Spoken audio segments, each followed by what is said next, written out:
everyone, welcome back to WHU TV. It's nice to see you. I hope you're keeping well and having a good week. Here are my full-time thoughts of West Ham 3, Fulham 2. As always, guys, this video is sponsored by the channel sponsor, 3retro.com. Please click the link in the description below that will take you directly through to the West Ham section of their website, where you can purchase some really nice retro gear, as you can see from the icon that's up here, along with track jackets, polo shirts, sweatshirts and t-shirts made by Admiral Umbro, so go check those out as well. Any purchases you make through the link in the description below, the commission that the channel would normally be getting, as I always say, I'll be sending on to the charity Iron Supporting Food Banks.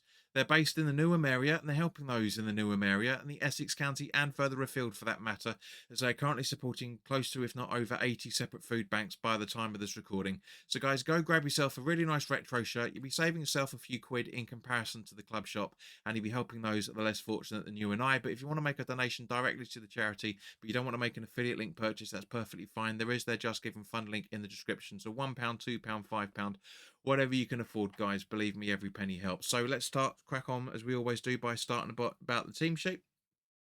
Keeping his place in goal is Fabianski, as apparently Areola is out in France, as is Todibo, both of them having treatment over there. With the back four, with one change, Ollie Scar's dropped and Emerson comes back in as he was allegedly fit, with Wan-Bissaka, Mavropanos and Kilman alongside him.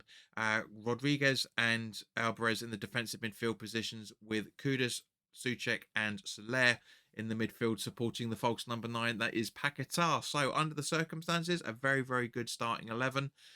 Not really sure what the thinking was in terms of bringing Emerson in. I don't think he was all that good in comparison to Skulls. I mean, obviously it's his first game back after being injured, of course, but at the same point, he was a little bit off the pace, but you allow him for that. But what we won't allow for is Mavropanos' mistakes again. For the first 15-20 minutes, we were very much under the cosh from Fulham.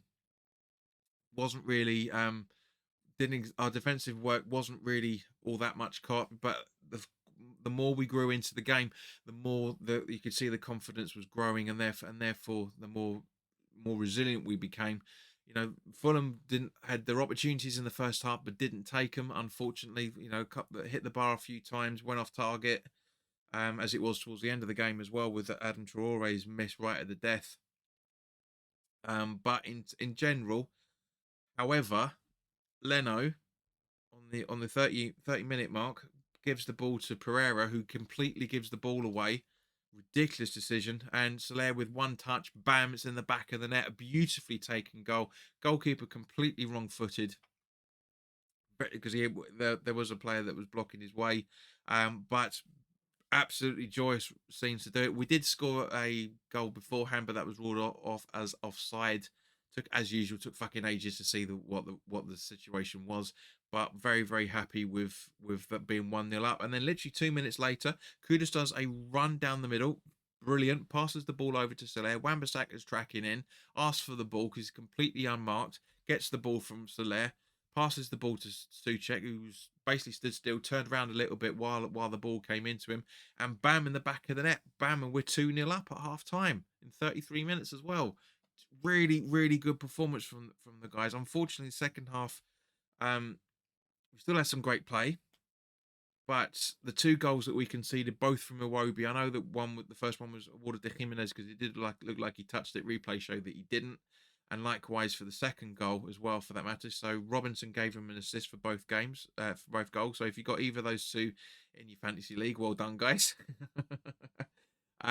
But yeah, it was worrying. But from a Fulham perspective, you can argue the goals that we scored, two of the three goals that we scored, which we'll come on to in just a second, could be easily avoided, and definitely the goals that we conceded. Bad mistakes from Mavropanos and Kilman. Kilman not making up the pace in time to clear the ball for both goals. A carbon copy of each other, they really genuinely are.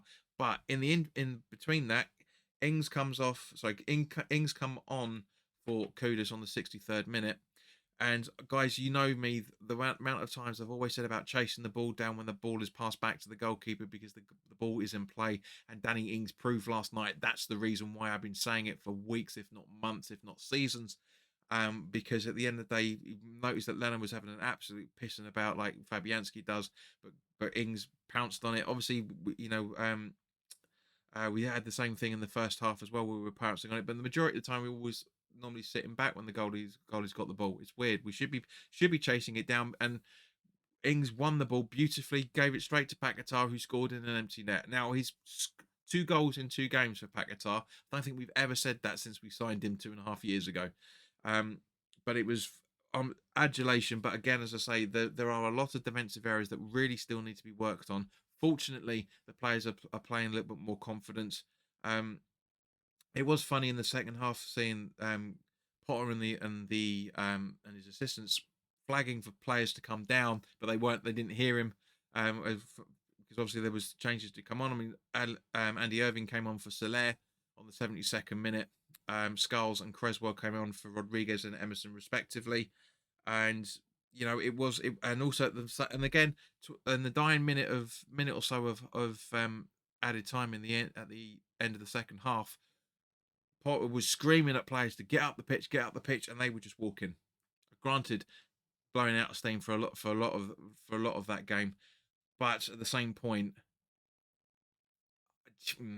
I'm not happy with seeing players just walk. And also for that matter, we had about 3 or 4 minutes into the 6 minutes of added time, so around about the same sort of time.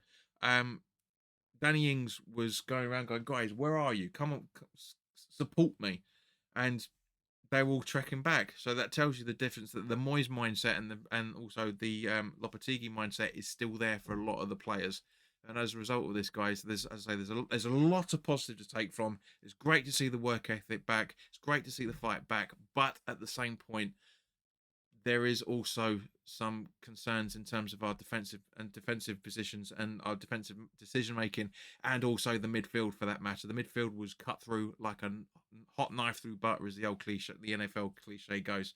But guys, very very happy with getting the 3 points. Puts us the 12th in the table with Spurs a game in hand, 2 points underneath us. There's the North London derby tonight, so I'm hoping Arsenal can do us a favour and keep Spurs in 13th tonight.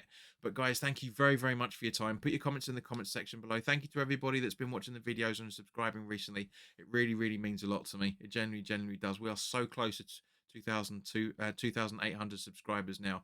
It's 27. I know you guys can hit that. Come on, so hit the subscribe button. Let me know what you're thinking on this game, and I'll see you very, very soon, because obviously the preview for Palace is going to be up tomorrow, so keep an eye out for that. But in the meantime, guys, enjoy the rest of your week, and I'll see you very, very soon. All the best now. Take care.